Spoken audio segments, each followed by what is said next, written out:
today I am going to share our journey around our LMS implementation and our Skillsoft journey. So the journey actually started with the formulation of our learning and development strategy.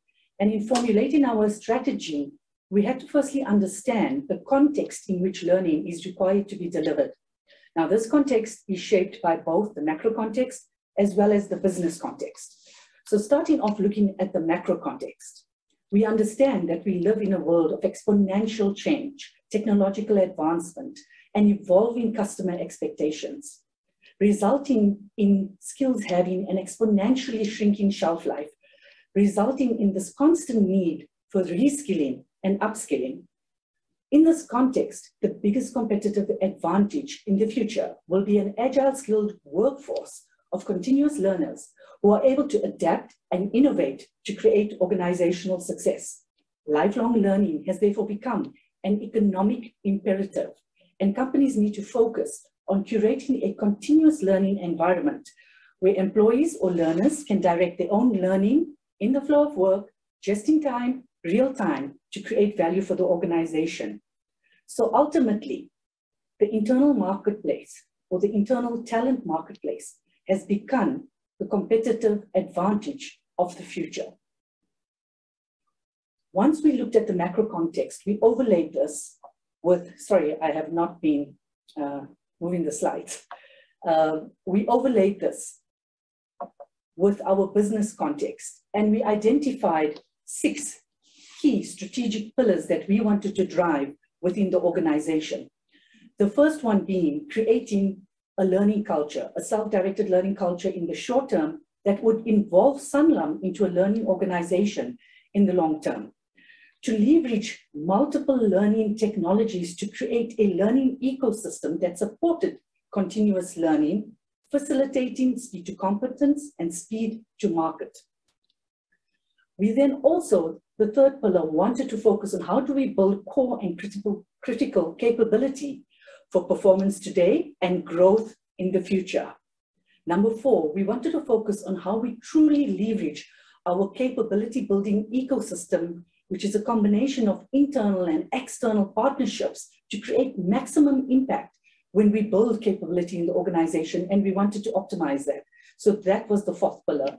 The 5th one being very much about us looking at how do we build the leadership mindsets and skill sets required to successfully execute and drive organizational strategy in the context of the unprecedented and unpredictable future that we now live in. And lastly, the last and 6th pillar was about us looking more internally and saying, how do we transform the learning function to be a proactive, value-creating contributor that is iterative and adaptive in how we build skills within the organization. The launch of the Skillsoft e-learning solution was a key vehicle for us to drive many of the strategic pillars that I've just spoken to. Our launch was called Future Fit Me because the intention was all around building a future fit workforce and ensuring the current workforce was future fit. So we launched this just having about 2 months in our first year. And there were 3 key focus areas, that we sort of focused on in terms of this launch. What we wanted to achieve in this launch, in the short period we had, was 1, position the strategic rationale for why we were doing this as an organization. Secondly, we wanted to position the employee value proposition. What was in this for employees and why should they be interested? And the third one was very much a focus on introducing and educating employees around the solution. We wanted to use this time, because we didn't have much time in this year when we launched, to almost introduce, get their feet dipped in terms of an experience and engagement, for them to just step in and understand what the solution could offer. And we did this by having launches of the solution at every business level. So there was an immense amount of launch sessions, taking employees through the solution with the intention of introduction and education. Another key element that we did in this year, we worked with the LRMG team and we mapped our full competency framework with content, which we then intended to use at a later stage. And we knew we could then draw on this at any point. And then our final marketing campaign as part of this year, in 2021, was we built a marketing campaign around 5 universal competencies that every Sanlam employee is expected to have. And we built learning journeys for each of those 5 competencies. And over a 5-week period, we launched a competency a week, encouraging people to engage, educate, and experience the system. Our real first year of implementation, I would say, was 2022, where we could now deep dive much further into the solution and really try and drive adoption and engagement. We focused on 3 areas as part of our 2022 continuation of the implementation. Firstly, we embedded skills of content in our key leadership initiatives and other capability building initiatives within the group, so that people had the opportunity to do the normal classroom or virtual learning, but also then engage with some of the skills of content. As part of our performance management system, we highly promoted, we really drove it to show people how they could literally link skills of content in their personal development plans, in their performance management conversations, and just how seamless this was. And once they did the learning, it would automatically tick that as part of their personal development plans. We then also began content recommendations, looking at senior leaders driving content, as well as experts, with the intention of giving people a gateway or a door, that content that related directly to them in their roles and would appeal to them. And we drove that a lot. What we also did 6 months after that September implementation in 2021, in 2022, we did an evaluation to hear from users about how they were finding the solution, what was working, what was not working. And the 3 top findings was: 1, people still felt there was a lack of awareness and communication around the solution and even where to find it. The second big one was a lack of sufficient deep IT-related content. And a lot of the technical people said, I'm not finding the deep technical content I would like. And I think the biggest request was around people saying, could we have far more structured learning? Can you please structure the learning far more? What must I learn for my role, for my next role?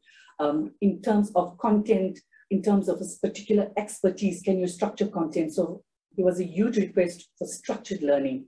But I think the overwhelming positive around the survey was the fact that more people who were not using the system responded than those who were. And there was this unanimous gratitude for having the opportunity, for having the solution, with people even saying, please don't take it away. I know I haven't used it, but please just give me the opportunity to get in. I will, I just don't have the time. And that was very gratifying for us as a team. As the year ended, Sanlam launched its new values, and we then worked with the team who was leading this initiative to map learning journeys to the Sanlam values, with the aim of creating greater understanding around the values as this program kicked off and launched towards the end of 2022. As we move then into the current year, what is the plan? The plan is very much around looking at what the evaluation survey said and almost making sure that we act on it. The first and the very exciting element around what we're doing this year is we've drafted a year-long communication campaign. And the campaign aims at driving curiosity, discovery, interest, and engagement around the solution.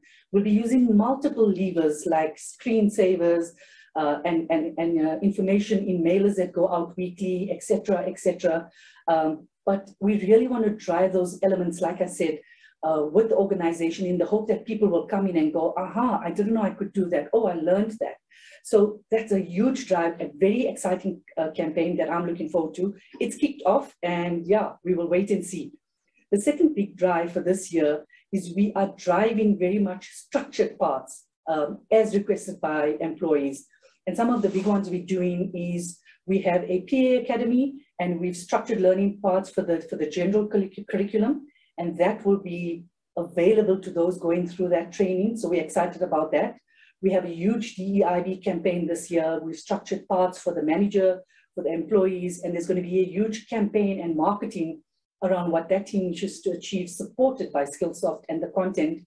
And we've done branding for the content, etc. So again, very exciting. And lastly, to share a third example with you, we had a digital marketing campaign, campaign and academy that we did last year, which was extremely successful, where we did a combination of Skillsoft, Facebook, and Google content, but launched on Skillsoft. which was oversubscribed, and we're doing that again this year. So very exciting. And lastly, I think that one other very exciting project is we bought licenses for the technical teams to start getting what they wanted out of the system. And what's worked very well for us is that we've partnered with the heads of IT. They've defined the pillars of competency they wish to build in the organization. We've worked with the LRMG team to build these learning paths, and we have the heads of IT as our ambassadors running out with this, rolling out with this, supporting and managing success. And for us, it's tremendous to have business be the ambassadors of what we're doing. We already have had a request to say, can we have more? We need more. What we've bought is not enough. With people really excited about the content and offering. And yes, we'll continue with the recommendations from senior leaders and experts, because it's a very sticky kind of marketing where people do get attracted when they hear a senior person found something to be extremely valuable. And that will continue in the background. As part of this journey, we also built what we call a skills of dashboard. And I'm going to share snippets of what we have built so far, already looking to enhance this to a phase 2. I'm going to move there. So this is what we have currently and what we can see in terms of the activity. I'll go to areas of interest on each of the slides. So this is the dashboard, and I'm going through it slide by slide.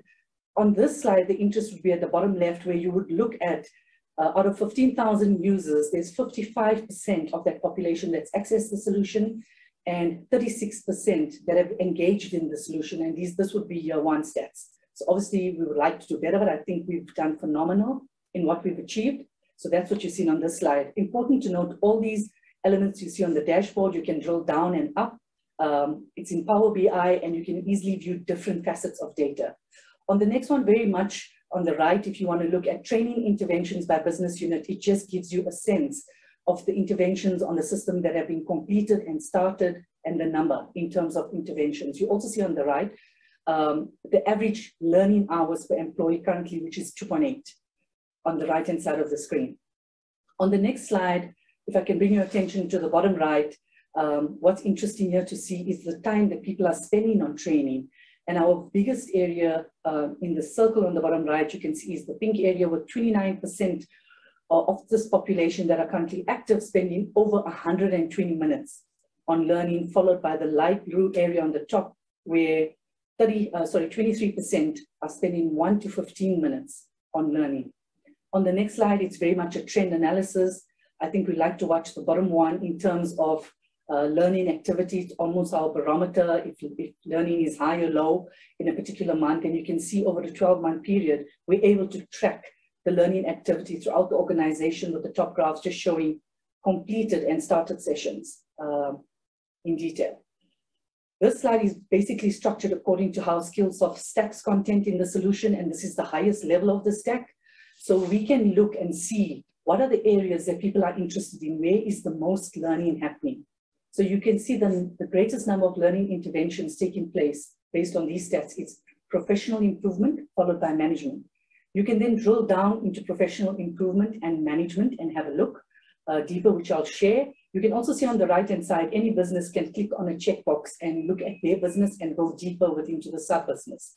So if we look at professional improvement, this is what you would see. This is now, if I drill down on that first line, you can see that personal accountability is the area of content that's been most used, followed by individual professional performance. And that's where people are focusing on. The second one, I'm going back just to show you, was management. And if we look at management, this is where people are focusing: leadership essentials, business strategy, followed by management essentials. So those are the areas, if you drill down, you will see are the areas that people are focusing on. We also have a slide here on demographics, and it just gives us a sense on what's happening from a demographic point of view.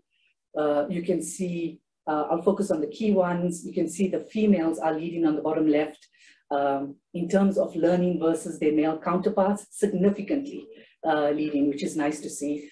On the top right, you can see the job levels, and we see that the people that are really involved in learning is your junior management and your semi-skilled. Sorry, there's a slight of overlap there on the text, but it's your junior management and your semi-skilled. And then at the bottom, the age groups that are significantly involved would be your between 26 and 35 in blue, followed by your orange, 36 and 45. So it also gives you the age groups involved in learning. We also have this data, which you see here, is when are people learning? And if you actually look at the slide, I think 12 o'clock in the day, in sort of the middle, the first orange, 4890, it tells you the number of hours that took place, number of learning hours that took place at that time of the day. So 12 o'clock seems to be a peak, followed by, I think it's 6 o'clock in the morning, seems to be a peak as well. And then obviously a little bit, I think later in the day, more around 10 o'clock and not 10 o'clock itself. So that's what you're seeing in terms of time of learning and when people are actually engaging in the content. So it also gives us a sense of when people learn in the organization. We also have started to do some analysis around assessments on the system. How many assessments are being taken? You can see there's been 23,671 assessments completed on the system. And this slide basically shows the average high score that people achieve per business and the average first score, which is on your top left, that people achieve in the business. So this is the first cut we've done really of the assessment data and want to do a bit further on this. But that's what we're able to see. We can, on the graph next to that, you see the number of attempts that people are taking to do assessment on the system. We have top 10 learners, and you can see their names and who they are and the number of learning hours that they have completed. And this you can do for every business unit in the organization by ticking a box on the right. And that's my presentation. Thank you.